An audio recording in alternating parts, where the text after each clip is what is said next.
Dios te bendiga, Dios te guarde, en especial al de la Casa de Restauración Familiar de la Florida. Este que te habla Guadalupe Rodríguez, pastor asociado de la casa. En el día de hoy, como parte de la enseñanza que estamos dando en la casa, queremos traer y concluir el capítulo número 3 del Evangelio de Juan. Aunque ya habíamos comenzado este capítulo, pero hoy vamos a tener un resumen y conclusión de este capítulo número 3. Es un libro hermosísimo. Se nota el corazón de parte de Juan, el discípulo amado. Una gran enseñanza para nosotros. En este capítulo número 3 abre con una conversación entre Jesús y Nicodemo, un dirigente judío llamado fariseo. De hecho, es el único en todo el Evangelio de Juan, es el único que es llamado fariseo. No menciona, este título no se menciona ni por grupo, mucho menos por grupo, se menciona en el Evangelio, pero sí se le llama a Nicodemo como un dirigente de los judíos o un fariseo. El por qué lo vemos en el verso número 2. En el verso número 2 hay una declaración de parte de Nicodemo cuando abre su conversación con Jesús, cuando le dice: Rabí, sabemos que eres maestro, que ha venido de parte de Dios, porque nadie podría hacer las señales que tú haces si Dios no estuviera con él. Esta declaración importante y sorprendente también tiene dos aspectos fundamentales en esta apertura que hace Nicodemo. Número uno es que denota que los fariseos ya habían tenido conversaciones con el tema de Jesús.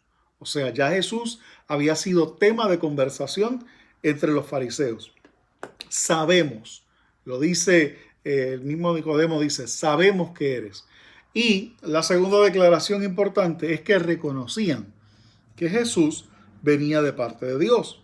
Lo dice a sí mismo, lo dice muy literal: sabemos que vienes de parte de Dios. Jesús es una declaración tremenda y a la misma vez resalta un poco la hipocresía de parte de los líderes religiosos de este tiempo. Perdón, porque al final del ministerio de Jesús son los mismos fariseos los que entregan a Jesús, olvidando o pasando por alto el hecho de que es enviado de parte de Dios, y reclaman a Barrabás por Jesús. Jesús no abunda en este punto, sino que va directo al punto central de él, que es el nuevo nacimiento, y menciona el reino de Dios, el reino de los cielos. Con el nuevo nacimiento, que Jesús está comenzando a hablar de él ahora, con este nuevo nacimiento la persona adquiere una ciudadanía, y esta ciudadanía es la ciudadanía del reino de Dios. Es uno de los mensajes más usados por parte de Jesús mientras estuvo aquí en la tierra.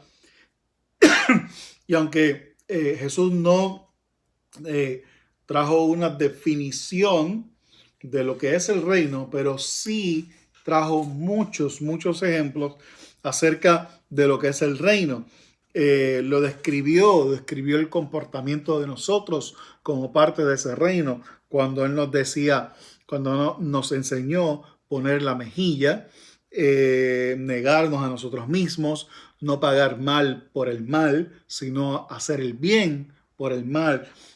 Y este tipo de comportamiento de reino, solamente es posible bajo el nuevo nacimiento, bajo el nuevo, el nacer de nuevo, ser una nueva criatura.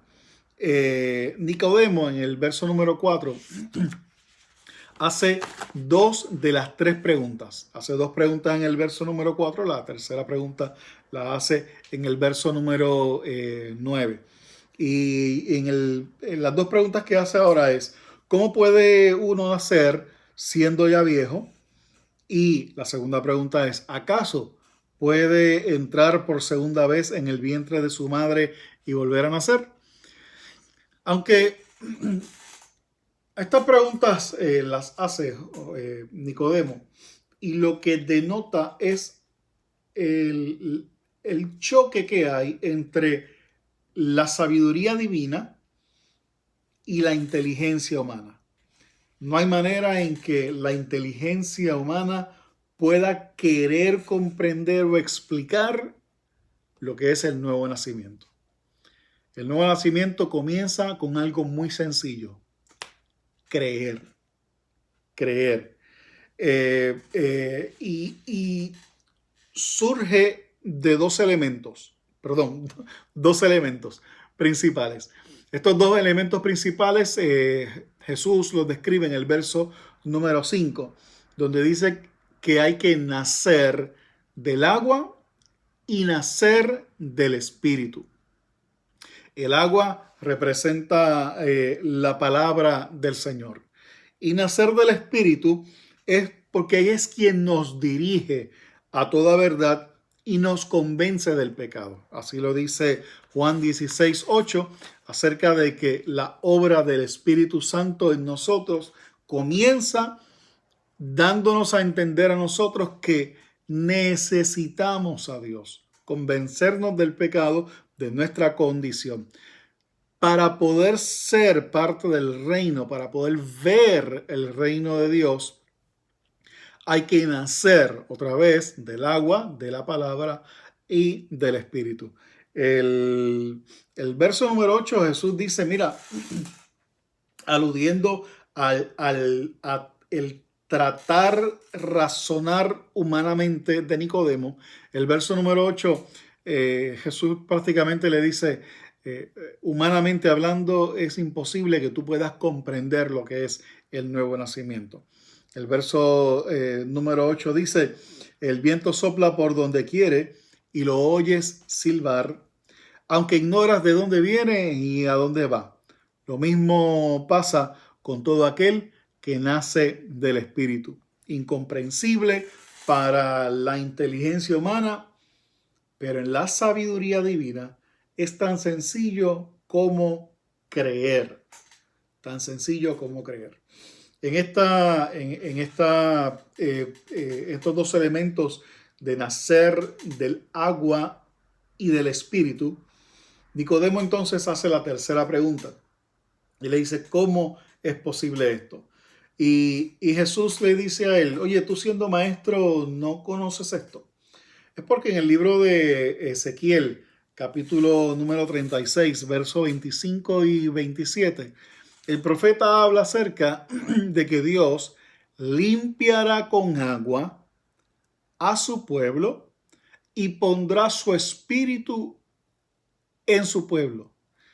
Y no estamos hablando con cualquier persona, estamos hablando de Nicodemo, un líder religioso que conocía perfectamente la Torá, la conocía los escritos no solamente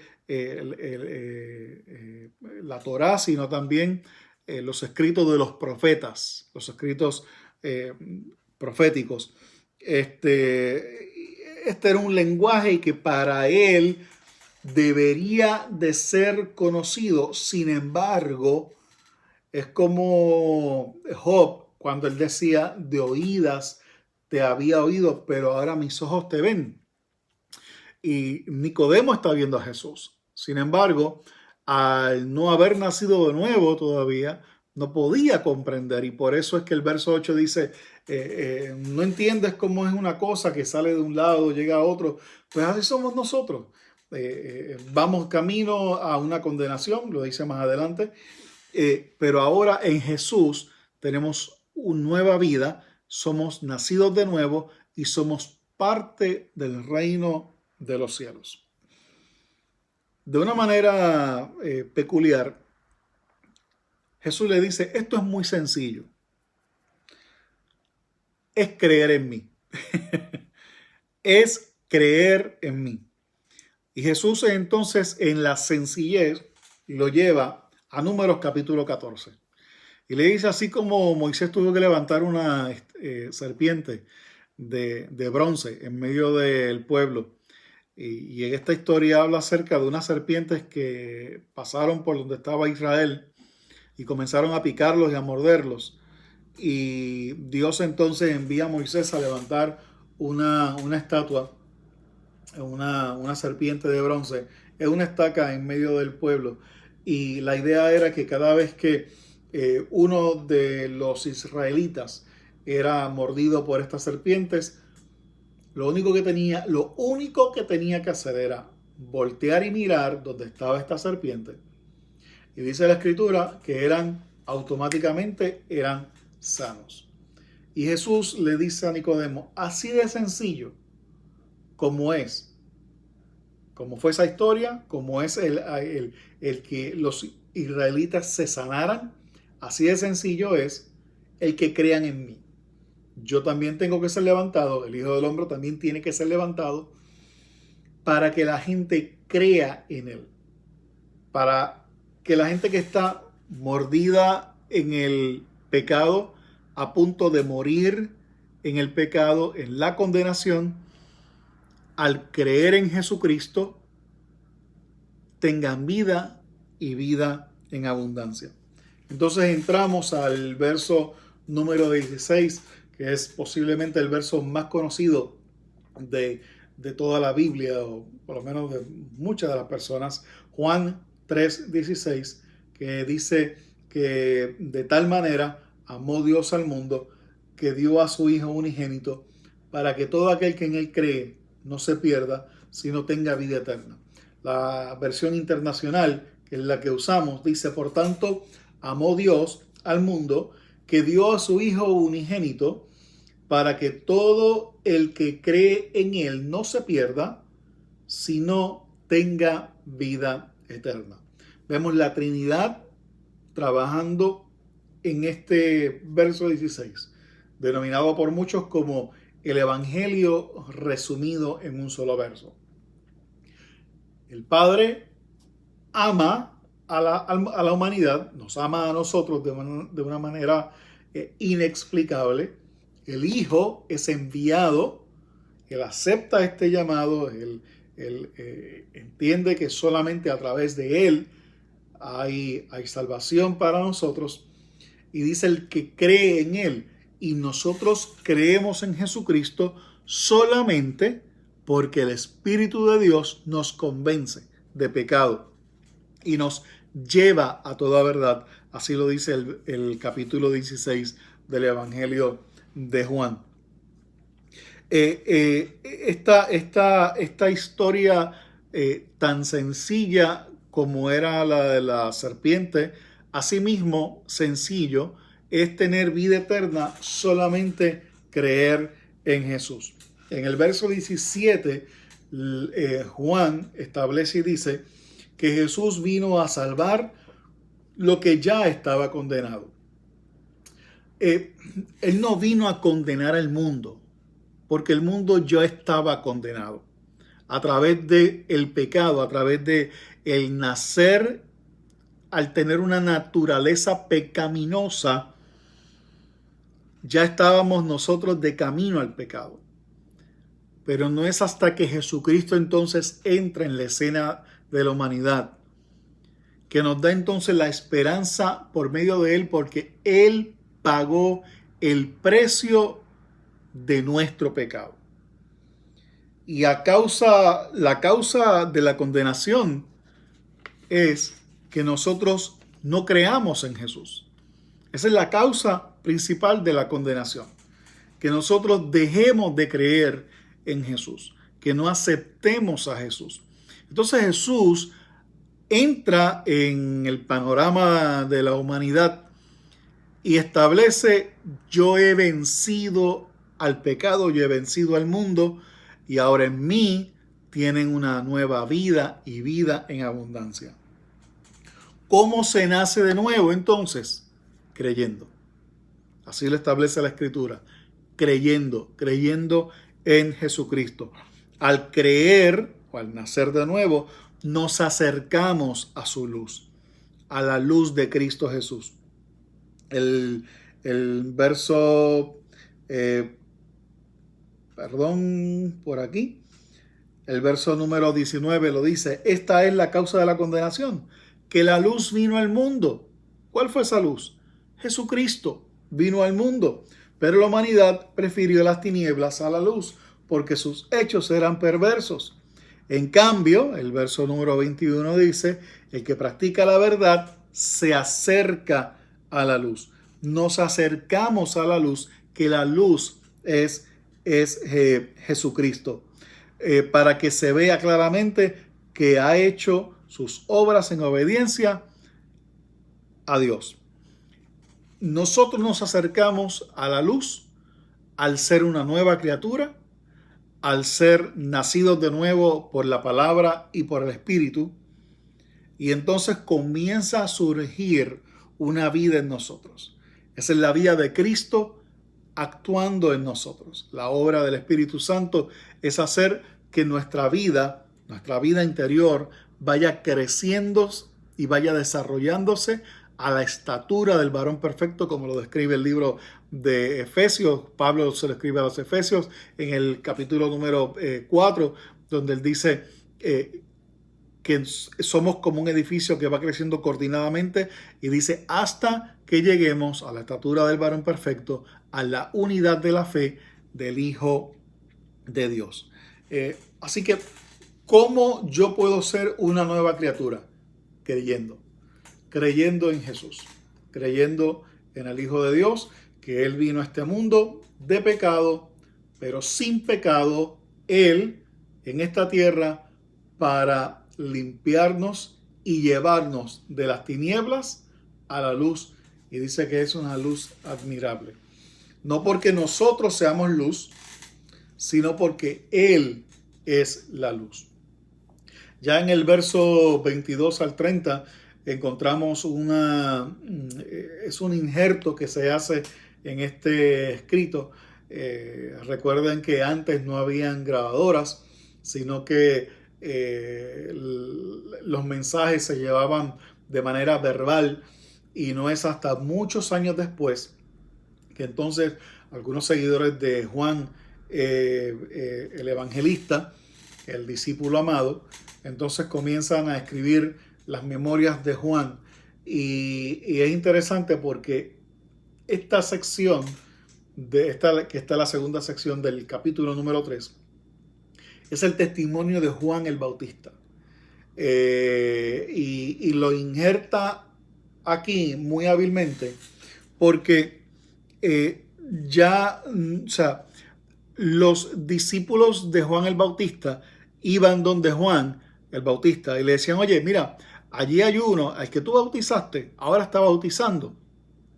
Y fue algo así como un tipo de chisme de tiempo que surgió en este momento. Pero lo que debe llamar la atención es la respuesta de Juan. En el verso número 28, Juan responde de la siguiente manera. Verso 28. Dice: ustedes me son testigos de que dije: yo no soy el Cristo, sino que he sido enviado delante de él. El que tiene a la novia es el novio. Perdón. Pero el amigo del novio, que está a su lado y lo escucha, se llena de alegría cuando oye la voz del novio. Esa es la alegría que me inunda a mí. Y el verso 30 resume este testimonio de Juan el Bautista. A él le toca crecer y a mí menguar. La mentalidad del nuevo nacido, la mentalidad del reino de Dios es que yo mengüe para que Él crezca en mí. Y esto es una obra del Espíritu. Por eso es que es una obra que es constante. La palabra de Dios, el agua, es constante en nosotros. En el capítulo 4 él dice que esto es un agua de vida, o sea, que es constante, agua viva, agua que está corriendo constantemente. Y el Espíritu continúa haciendo esta obra en nosotros. Y esta mentalidad que tiene Juan el Bautista es una mentalidad de que en la medida en que yo me niego a mí mismo, Él crece en mí. Entonces, vea cómo es injertado esta idea, este testimonio de Juan el Bautista aquí, porque es precisamente el mejor ejemplo de lo que es nacer de nuevo. Ya el verso 31 al 36 es una continuación del verso 21, donde posiblemente sea un comentario de quien compila estos escritos, o quizás del mismo Juan, el discípulo amado, aquel que se le recostaba del pecho del maestro de una manera muy tierna. Y cabe resaltar el verso número 34, sobre todo a los miembros de la iglesia. Escuchen este verso número 34. El enviado de Dios comunica el mensaje divino, pues Dios mismo le da su espíritu sin restricción. ¿Cuál es el mensaje que nosotros llevamos? El mensaje de reino es un mensaje de esperanza. Es un mensaje donde Jesús vino a libertar al que está cautivo, vino a limpiar al pecador, vino a darnos vida y vida en abundancia, porque Él mismo es la vida. Jesús trae lo que es porque Él es lo que trae. Él no solamente trae vida, sino que Él es la vida. Él no solamente trae la luz, sino que Él es la luz. Él no solamente trae el pan de vida, sino que Él es el pan de vida. Y asimismo Él trae salvación. No solamente trae salvación, sino que Él es nuestra salvación. Y este es el mensaje que nosotros llevamos. Es un mensaje de esperanza, es un mensaje de decirle a las personas, hey, no te desesperes. Hay una pandemia ocurriendo en el mundo entero. Todo el mundo está a la expectativa de qué es lo que va a pasar. Pero te tengo gran noticia. Como nuevos nacidos que somos, aunque nuestro cuerpo se ve afectado, entendamos que nuestra vida no concluye aquí en la tierra. Nuestra vida es eterna porque Él, Jesucristo, nos ha prometido que estaremos con Él todos los días de nuestra vida. Y la vida es Él. Por lo tanto, no es solamente el hecho de que cuidarnos, porque hay que cuidarnos, pero más allá de eso es tener la esperanza y saber que al conocerlo a Él, conocemos la vida.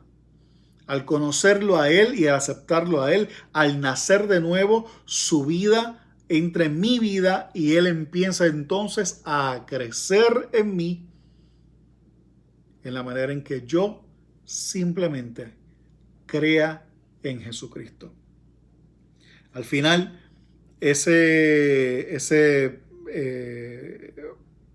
pasaje, ese capítulo regresa al principio. Al final de este capítulo número 3, él regresa al principio de esa conversación que tuvo Jesús con Nicodemo. Le dice, el que cree en el Hijo tiene vida eterna. Ese es el mensaje de nosotros. Eso es lo que nosotros queremos impartir. Cree en el Señor Jesucristo, le dijo Pablo al centurión, y serás salvo tú y tu casa. Señor, te agradecemos por este momento de palabra, este momento de esperanza. Señor, yo te pido que tú bendigas a cada uno de mis hermanos y hermanas o cualquier persona, Señor, amigo, amigo, que me está escuchando o viendo en este momento. Señor, que sepa que hay esperanza a pesar de las circunstancias que nos rodean. Tú eres el Dios de oportunidades. Tú eres el Dios de cosa nueva. Y aunque ande en valle de sombra de muerte, no temeré mal alguno, porque tú estarás conmigo. Como dice tu palabra, no dormirá el que guarda a Israel. Gracias, Señor, por tu protección. Gracias, Señor, por ese nuevo nacimiento, por tu palabra y por tu espíritu. En el nombre de Cristo Jesús. Amén y amén. Dios te bendiga, Dios te guarde y nos veremos en la próxima. Nos vemos.